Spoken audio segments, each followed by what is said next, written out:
Hello, I am a raging papist, and I wanted to talk a little bit about a post made some time ago about GamerGate, really the dichotomy between feminists and gamers, and where the clash is coming between male and female characters. How can they be written? Why are they like that? Why is it that certain female characters are not allowed to be vulnerable or interpreted with any type of real weakness? Um, I think it's very sad. I think it limits creativity, and I want to start addressing some issues of social justice and how does it relate to video gaming.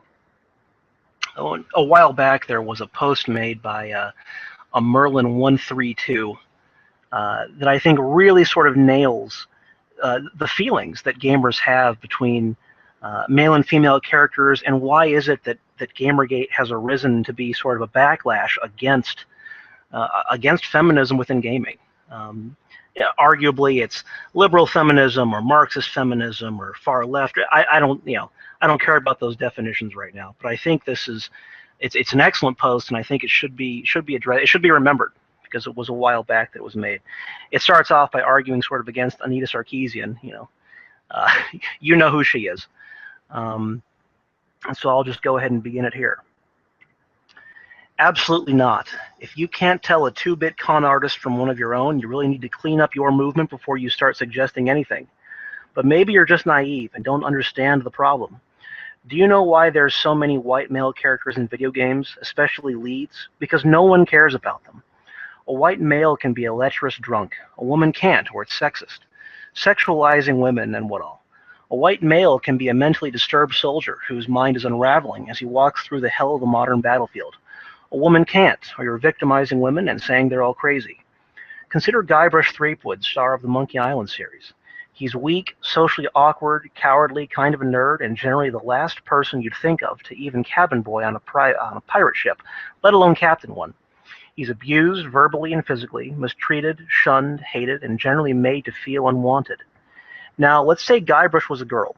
We'll call her Galbrush. Galbrush is weak, socially awkward, cowardly, kind of a nerd, and generally the last person you'd think of to even cabin boy on a pirate ship, let alone captain one. She is abused verbally and physically, mistreated, shunned, hated, and generally made to feel unwanted. Now, you might notice that I've given the exact same description to both of these characters, but here's where things deviate.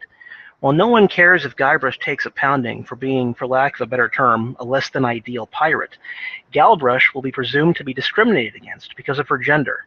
In fact, every hardship she will endure, though exactly the same as the hardships Guybrush endured, will be considered misogyny rather than someone being ill-suited to their desired calling. And that ending, she goes through all that trouble to help, let's call him Eli Marley, escape the evil clutches of the ghost piratess LeChuck.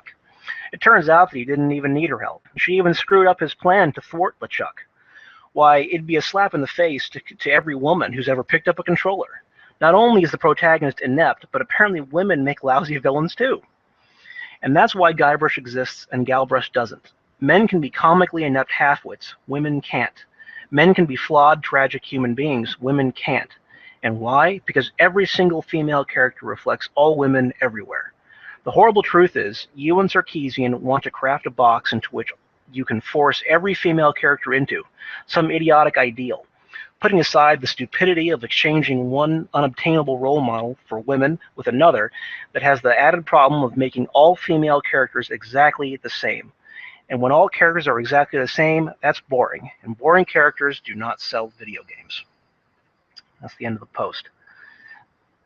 I think that's incredible. It's very well written. It hits so many issues when you think about it. I mean, Anita Sarkeesian, feminism, the breakdown of writing characters.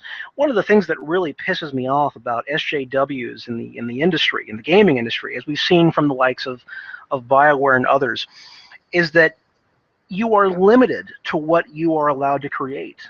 And as a writer, I don't know how you deal with it. I mean, what would happen if you are an artist? Say you're an artist and you're drawing up a character, and you have this great idea. I want a solid female warrior, right? I want her to be tough, but not in a masculine sense, in a feminine sense.